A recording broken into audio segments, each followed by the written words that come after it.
Imaginez concevoir des produits qui respectent la planète tout en offrant des avantages concrets. Découvrez les secrets de l'éco-conception. Bienvenue sur notre chaîne de développement durable en Service Plus.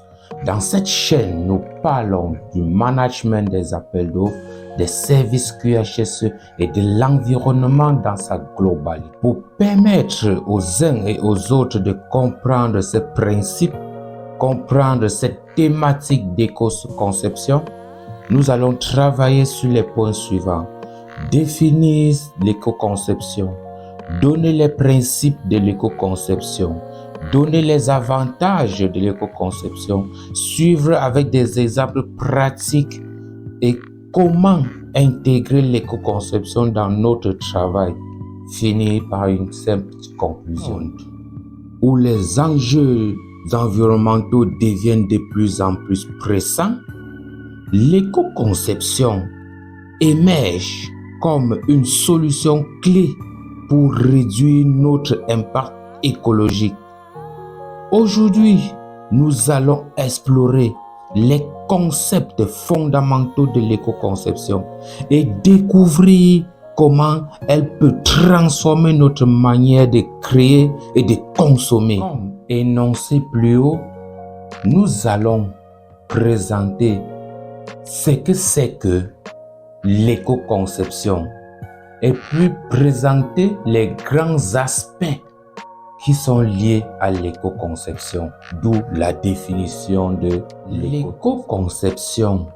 C'est une approche qui intègre les principes de durabilité dans le processus de fabrication d'un produit ou d'un service. Elle cherche à minimiser l'impact environnemental dans tout le cycle de vie du produit, depuis l'extraction de la matière première jusqu'à la fin de vie du produit. Nous allons aborder le deuxième point, qui est celui des principes de l'éco-conception. L'éco-conception repose sur plusieurs principes clés. Réduction des déchets, utilisation de matériaux recyclables, efficacité énergétique et minimisation de l'empreinte carbone.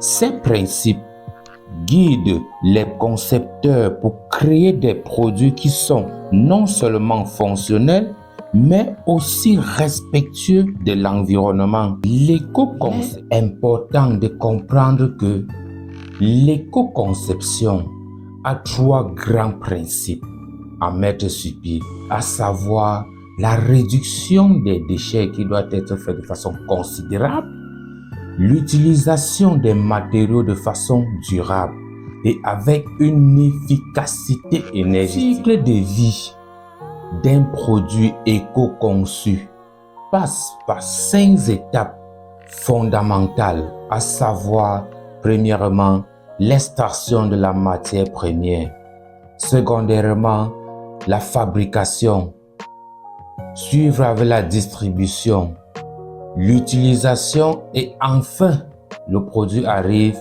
en fin de vie. Comparaison entre le cycle de vie traditionnel d'un produit et celui éco-conçu. En termes d'extraction, un produit traditionnel utilise régulièrement des matériaux non durables. Par contre, un produit éco-conçu utilise des matériaux durables ou recyclés. Pendant la fabrication, le cycle de vie traditionnel a une haute consommation d'énergie et des déchets importants.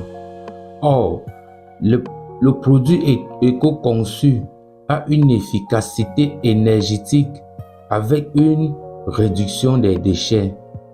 Dans la distribution, le produit traditionnel a un emballage non recyclable.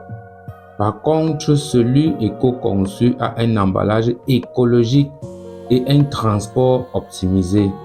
Dans l'utilisation, celui traditionnel a une consommation élevée d'énergie Par contre, celui éco-conçu a une efficacité énergétique élevée. En fin de vie, le produit traditionnel est mis dans les décharges et non recyclable. Par contre, celui éco-conçu est recyclable et est mis dans des milieux recyclables et compostables. Maintenant, nous allons parler du troisième point, qui est celui des avantages liés à l'éco-conception.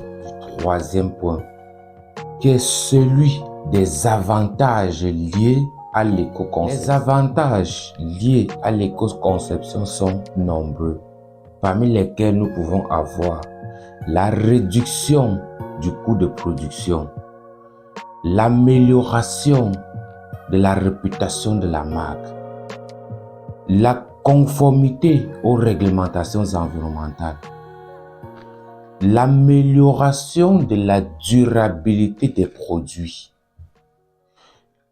la réduction de l'impact environnemental, la création d'opportunités d'innovation. Parler du quatrième point, qui est celui de présenter quelques exemples dans le cadre de l'éco-conception.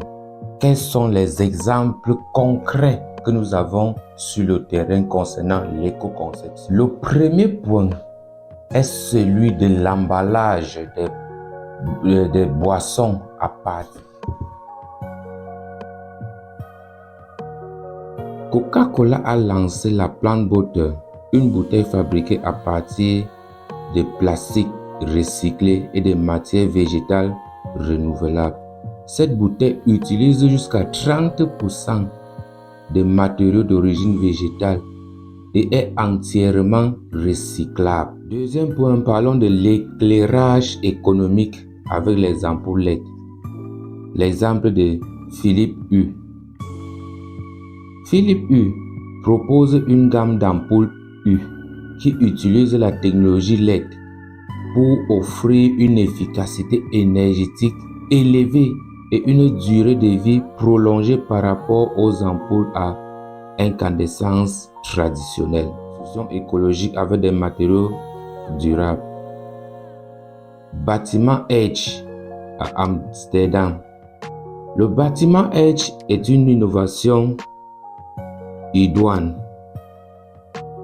qui est un immeuble de bureaux qui utilise des matériaux durables, les panneaux solaires et un système de gestion énergétique intelligent pour atteindre une efficacité énergétique optimale et un faible impact environnemental, qui est celui de comment intégrer l'éco-conception dans notre travail. La première des choses à faire, c'est comprendre les principes de l'éco-conception. Deuxièmement, il faut faire une évaluation de l'impact environnemental actuel. Troisièmement, il faut définir les objectifs clairs et mesurables.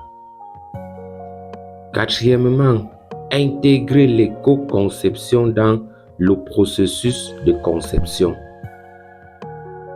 Cinquièmement, collaborer avec les parties prenantes. Sixièmement, tester et évaluer les solutions éco-design. Septièmement, communiquer les résultats et bénéfices. Finir avec une amélioration continue et surtout une innovation. L'éco-conception est plus qu'une tendance, c'est une nécessité pour construire un avenir durable. En adoptant ces principes, nous pouvons tous contribuer à un monde plus respectueux de notre planète. Commencez dès aujourd'hui et faites la différence.